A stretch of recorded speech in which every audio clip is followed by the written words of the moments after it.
Ladies and gentlemen, welcome back to the channel. I think it's time we talk about AMC stock today because the stock is down another 6%.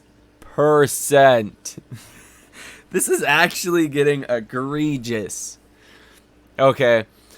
I would love to talk to Adam Aaron and the executives and just like ask them what they thought was going to happen with AMC stock when this news came out, or just in general with this whole reverse split, because it has been a constant, almost everyday, just bloodbath, and they have beaten the stock down to, I mean, unjustifiable levels. So we'll start with that. I want to talk about what's happening in the markets today as well, some things you guys need to know, and get into the data here with AMC stock, as well as what am I personally doing with my position in AMC. So hit the like button, subscribe to the channel, source your comments, questions, or concerns down below in the comment section. Thank you guys for tuning in, and let's dive into it. So AMC stock right now is $8.07. $8. This is crazy. I mean, yeah. How do you even forecast this? Okay, we all expected some downside after the reverse split, but going from $40, $50 pre-split to $8, that's just hard to even forecast. I mean, that's actually insane, right? So this would be like AMC before at about 80 cents, which seemed just inconceivable. So I think to one degree, it's pretty obvious. The stock has been attacked. It's been mauled by a bear. A lion came walking by. A pack of wolves came walking by after that. And AMC stock has been absolutely mauled. And I think there is a massive short attack that has been taking place. I don't necessarily think that a lot of retail investors sold out. I think people are kind of understanding of at this point, they're just kind of in it until zero at this point, or not. At least that's what I've heard from a lot of people. Correct me if I'm wrong. Correct me if you have sold out or what you're doing with your position. But that's what I've heard, is a lot of people are just in this until it squeezes or zero. That makes a lot of sense given the stock is now at 80 cents on pre-split prices. I mean, you're down a ridiculous amount on the actual shares themselves. So I'm really curious. Let me know what you guys are doing with your position. But this looks like a big shorting attack to me. Now, we've had FTDs that have been coming due basically every day, and that has been a kind of bullish force at play with AMC. But we've also had dilution now from Adam Aaron and the board of AMC. And presumably that has already happened. I mean, hopefully, right? Yesterday, AMC stock dropped 30, almost 37%.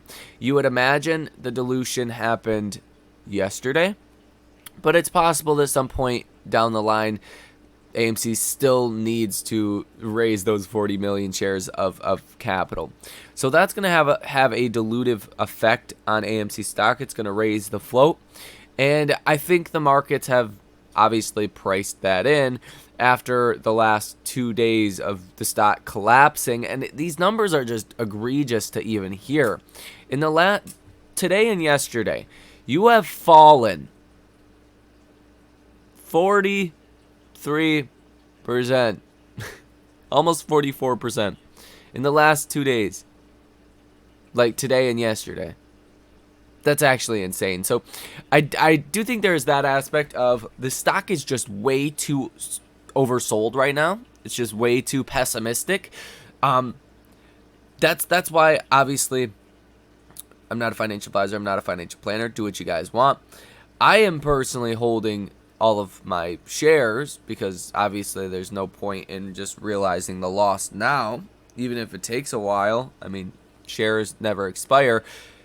But I think there's a huge opportunity with some of the options. Now, we need to get through whatever fear wave we're in right now, but you're just way too oversold. I mean, the MACD is at like literally some of the lowest levels you've ever seen, right? And the RSI is for sure at some of the lowest levels you've been at, besides back here in January of 2022. The RSI is about as bad as it gets, and that is at about 24.20. So technically you're oversold. Psychologically, I think you're oversold and just beaten down. And I do think that when the exchange reported short interest does come out, well, it's going to be really, really high. It's going to be, likely around 50%. So, I mean, you got to keep that in mind. That it's easy for people to panic or freak out when the short interest says 10.5%. What happens when the short interest says 50%? Wow, then everyone starts to pay attention again. So keep that in mind. Cost to borrow fees in the meantime are pretty dang low. It's hard to say if these numbers are true or not, just given everything else is not true. The cost to borrow fees currently around 5% on interactive brokers. Cost to borrow max 7% over here on Ortex. So just take these numbers with a big grain of salt. I believe we'll get the next exchange reported short interest number on September 9th, which could end up being September 12th. So just here in the next couple of days. It's not like you have to wait a long time. Should be coming out pretty dang soon. Now, if you look at the overall data here, short score of 66. $139.11 million worth of short positions in AMC. Estimated short interest of free float at 10.24%. Free float out on loan at 13.13%. Shares out on loan about 21 million. Days to cover 2.42. Cost to borrow 8.15, and utilization at 54.87. So there are the numbers. Again, just take them with a huge grain of salt. And obviously, after the big fall that we have seen yesterday and now today, you only have 2,000 calls in the money, 128,000 calls out the money. Puts that are in the money of 124,000. Puts out the money of about 40,000. So there's obviously a lot of put activity relative to calls based on what we have seen over the last 2 days. I mean, it's been a very rough drop for the stock, which really just comes down to the dilution that AMC actually diluting shareholders 40 million shares when the flow is so small now. That's quite dilutive. And I guess the markets didn't price in that much dilution. But I think the markets were more just kind of worried that even though the stock has fallen at that point like 70%, AMC was still going to dilute shareholders. That just sounds like they're desperate at that point, okay? So quite a problem. Now, as far as the economic data, we really didn't get much today. We got initial jobless claims that came out at 216,000. That was actually great for the economy. We had Fed Harker that spoke at 10 a.m. That did cause some weakness in the markets. But then at 3:30 p.m. and 3:45 p.m., you're going to get Fed Williams, Fed Bostic, and Fed Bowman that come out at 4:55 p.m. today. So after the bell, that's probably going to be, these are probably going to be the events that could move the markets, could have a positive or negative impact on where stocks go. As you guys can see right now, stocks not doing that great overall. Not a terrible day, but definitely not doing that great. Let's go ahead and pull it up. There has been quite the recovery towards where we are right now. If you look at the NASDAQ itself, it's down 1.2%. Russell 2000 down 1.2%. But I believe the NASDAQ 100 is not nearly as bad. Yeah, I guess it's still down 1%, but you look like you're starting to exhaust any of the downside here. It looks like it's starting to get a little bit overblown. If you look at the S&P 500, the major level you want to watch if you're trading anything else is that 20-day moving average. The S&P has tended to respect this moving average basically perfectly over the past year, and it can be a pretty good kind of warning of more downside or even some upside here. And it looks like you bounced off of that yesterday, right? That you wicked into the 20-day moving average. And then what happened?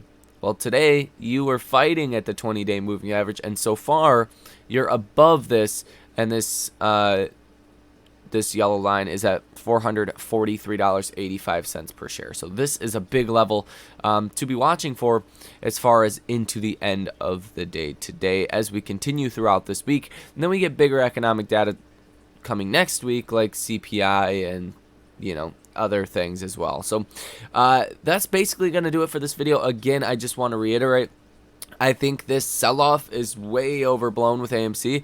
I'm personally holding on to my share position. I'm buying a little bit, but I'm not going too crazy on actually buying right now.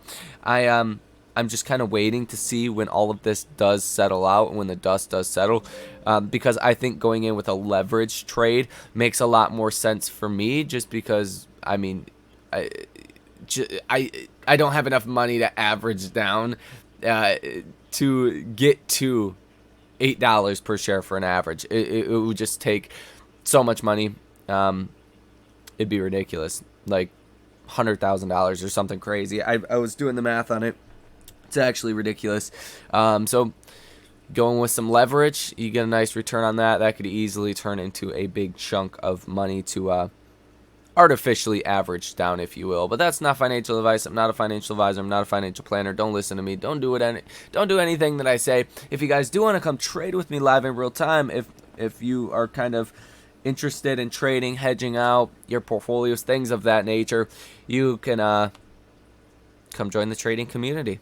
So thank you for watching. Enjoy the rest of your day, and I will see you in the next one.